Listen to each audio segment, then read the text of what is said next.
Let's go from this to this. In this video, I'm going to show you how I took a regular human character and turned it into this creepy boy scarecrow. In case you're new here, my name is Brian and I'm creating a horror experience that revolves around a family of cursed scarecrows.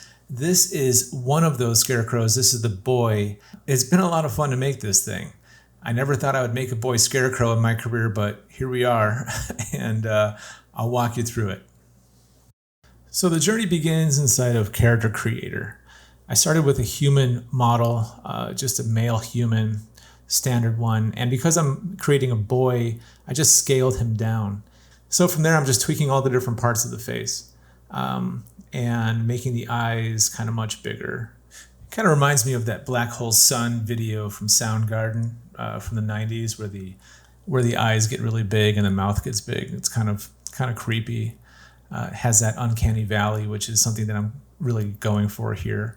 So I know I'm going to eventually take them into ZBrush, but while I'm here in Character Creator, there's just so many dials here that I could play with. And I like to use Character Creator to do as much of the heavy lifting as I can, because once you're in ZBrush, you could really get lost. And I like to use ZBrush really as little as possible.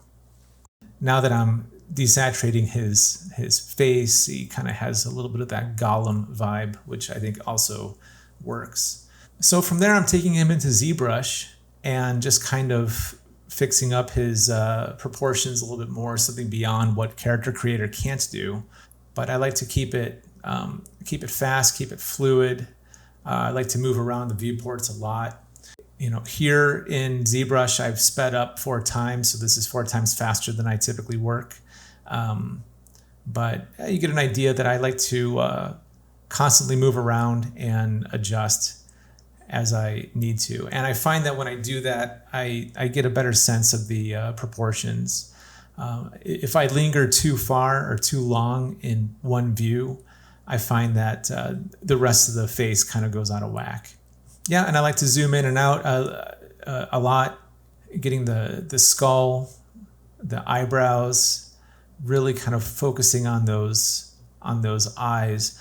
I'm going for a bit of a marionette vibe to it, not really so much of a burlap sack of a face, kind of more of a trapped in a toy kind of feel. I feel that that's a little bit more sort of fun for this and has more of that childhood innocence, which is something that I want for this character.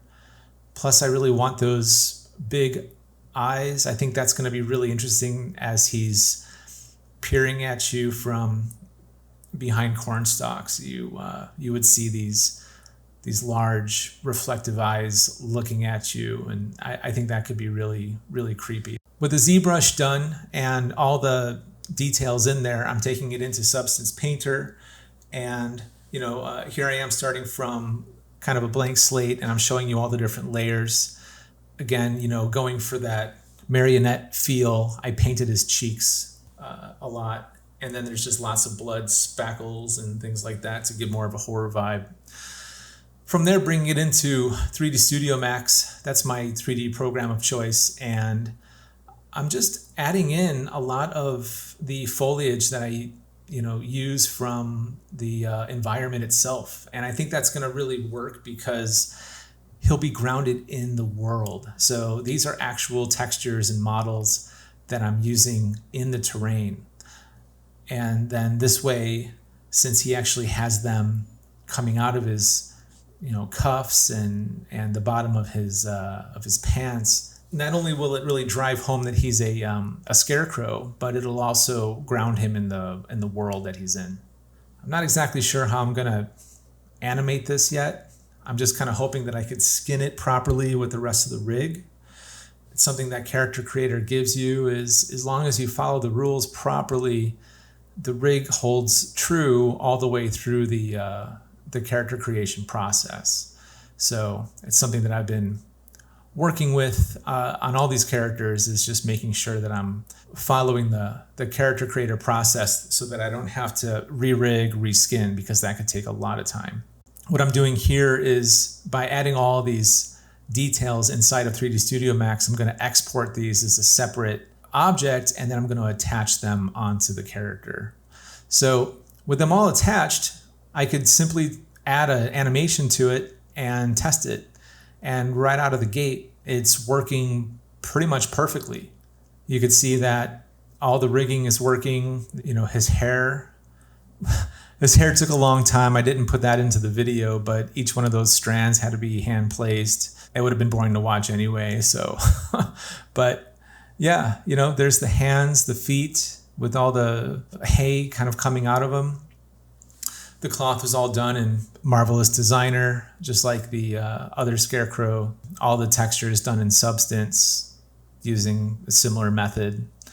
And yeah, it's working really good. It comes to life. This is one of my favorite parts of the project, is it just comes alive.